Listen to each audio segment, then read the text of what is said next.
Chandu the Magician.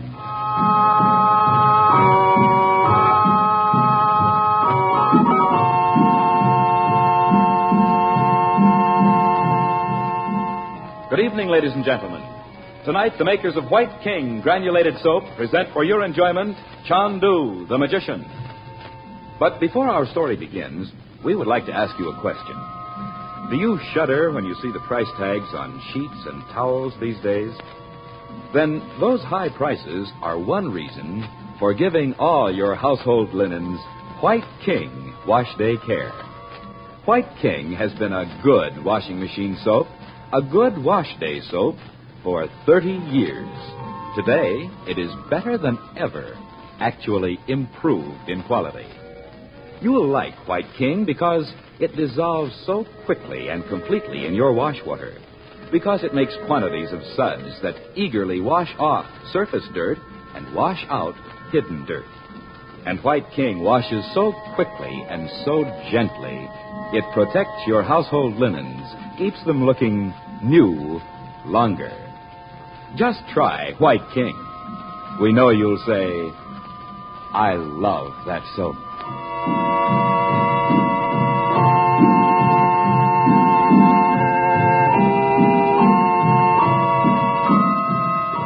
Abandoned by their treacherous Arab guides while on a search for the precious emerald, Frank Chandler and the Regents run into deadly peril when a sudden storm blows up in the endless Sahara. As the storm subsides, a new danger threatens. Their water supply is very low. Chandler, known in the East as Chandu the Magician, contacts a message from Princess Naji miles away in Cairo and learns that Mustafa the Thief is also out in the desert. Summoning all his magic powers, Chandu forces Mustafa to return the great emerald.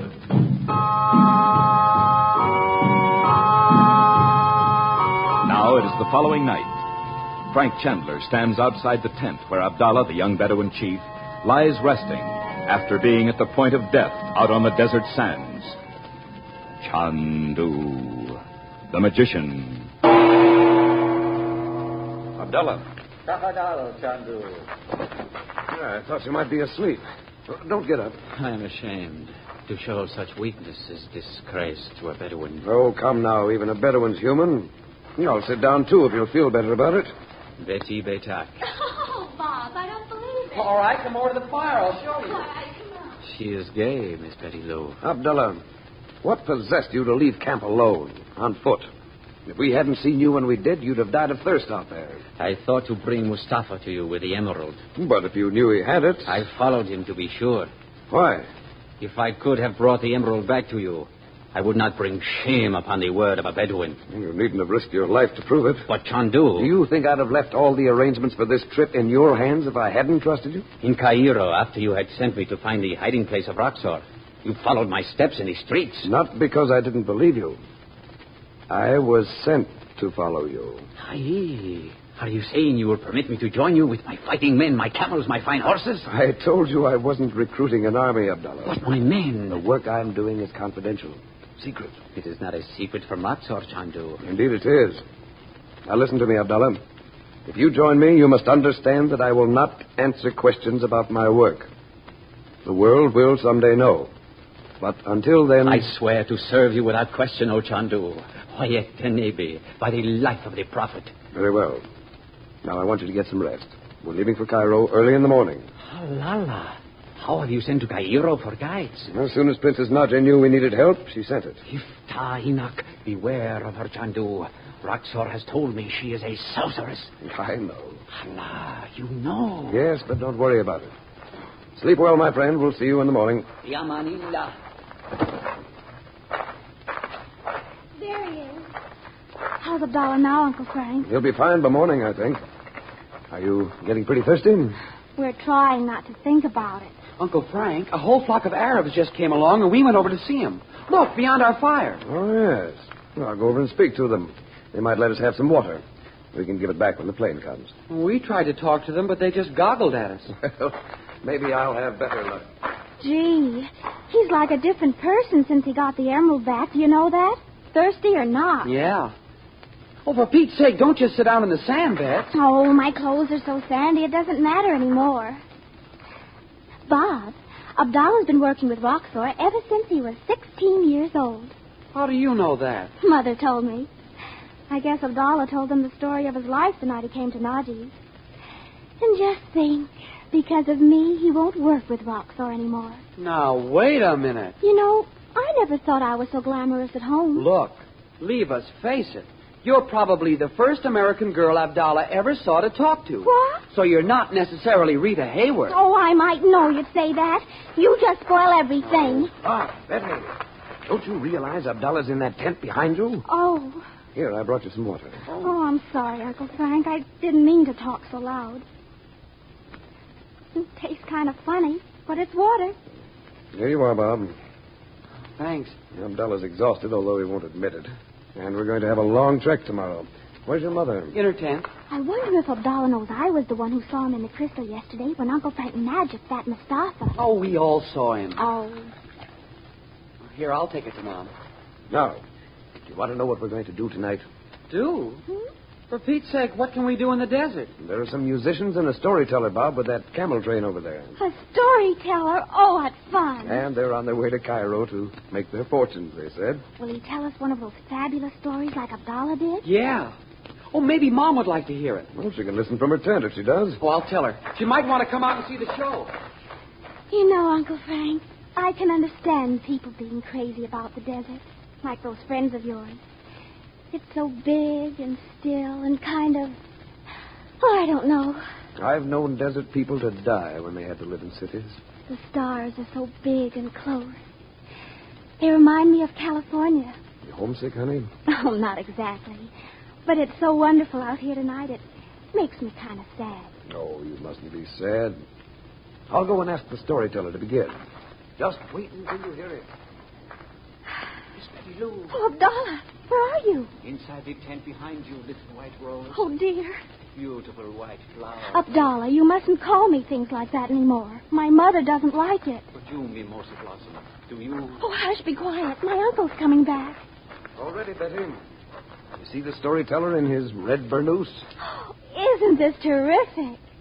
He reminds me of the Red Shadow in the Desert Song. The desert song? Uh-huh. You couldn't possibly remember that. Oh, we put it on at school last year. I was in it. And you know, the Red Shadow turned out not to be a reef after all.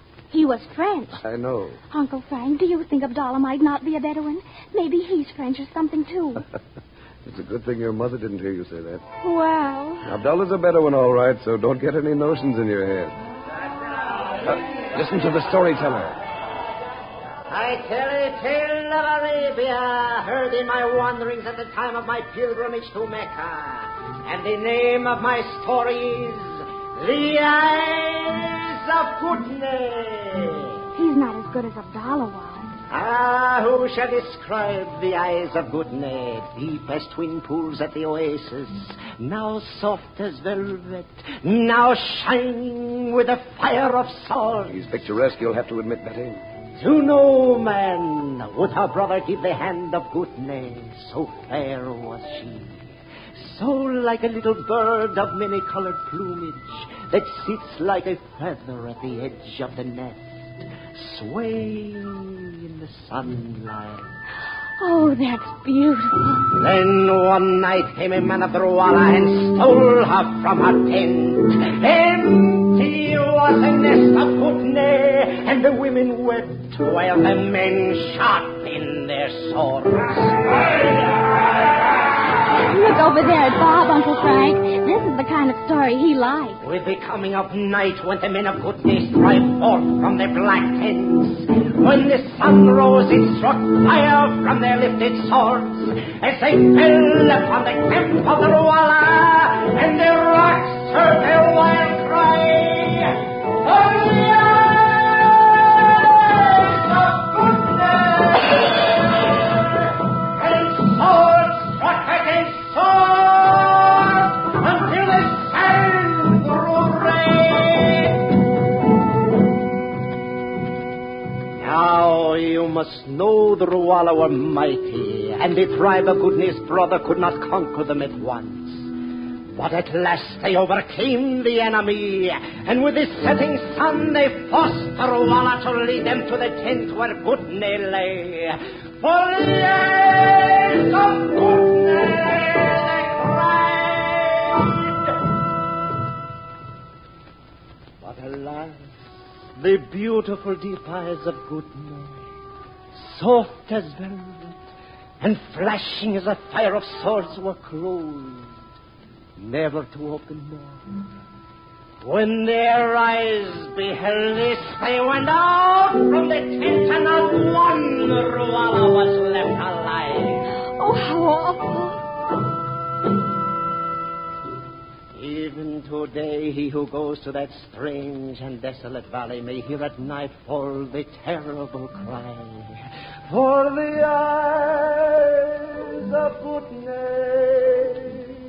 and may see about him the avengers of Gutne's tribe, and the slain Ruala on the ground like grains of sand.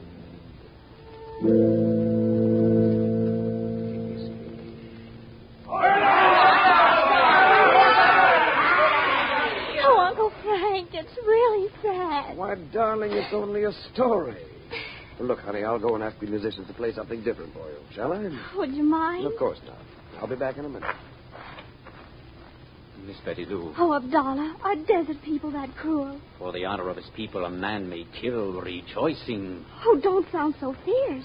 But there is more in desert life than killing, little white rose. In my oasis, my house has a garden with trees that blossom, and with their petals spread the very perfume of love. Oh, it sounds beautiful. But you know Miss Betty Lou, you heard how the storyteller spoke with the eyes of Gutne. Uh-huh. Then listen well. Your eyes are two stars that lift my eyes to heaven. Oh, They are two wells of delight where my heart drowns gladly. Abdallah, you know you mustn't talk to me like that. No one knows I speak to you, Mimosa Blossom. Your mother and your brother do not see me here in the deep shadow of the tent. They do not know I live but to hear the cadence of your laughter, like a waterfall in paradise. But you... Stop, Abdallah. I'll have to call my uncle. Your voice is the south wind across a rose. Your hands are butterflies. You are...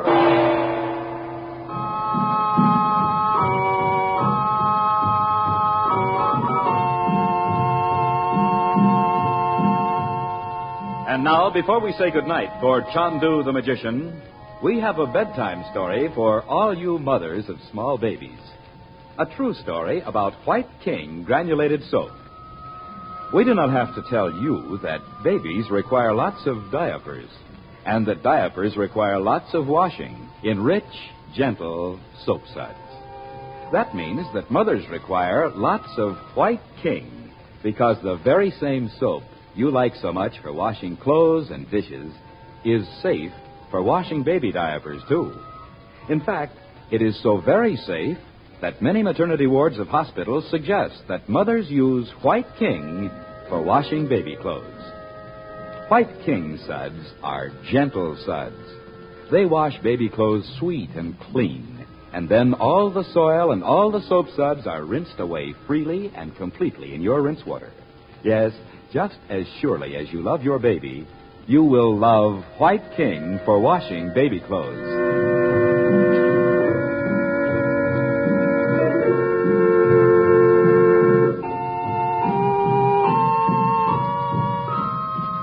Chandu the Magician is produced and directed by Cyril Armbruster. Betty Lou Regent is played by Joy Terry. The storyteller was played by Lou Krugman. The makers of White King invite you to listen tomorrow at this time when the story resumes. Chandu the Magician. This is the Mutual Don Lee Broadcasting System.